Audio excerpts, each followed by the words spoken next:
অনেক সময় এমন হয় যে আমরা মনের অজান্তেই অন্যকে কষ্ট দিয়ে বসি, বা দেখা গেল কোনো একটা বিষয় নিয়ে আমরা অন্যের সঙ্গে রাগারাগি করে ফেলি। পরে এমন মনে হয় যে এই সামান্য বিষয় নিয়ে রাগারাগি না করলেই বোধহয় ভালো হতো। আবার অনেক সময় দেখা যায় যে আপনি বুঝতে পারছেন আপনার ভেতরে কষ্ট হচ্ছে, পাপ বোধ হচ্ছে যে লোকটার মনে কষ্ট দিয়ে ফেললাম, তো সরি বলি, এরকম মনে হয়, কিন্তু আবার সরি বলতেও পারেন না।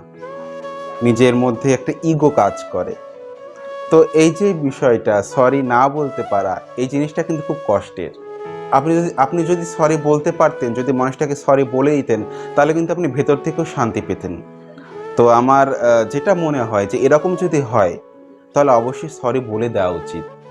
মানসিক শান্তি পাওয়া যায়। আর যে মানুষটাকে আপনি সরি বলছেন, সেও কিন্তু আপনার সম্পর্কে মনে বিরূপ ধারণাটা রাখবে না। ভালো থাকবেন সবাই।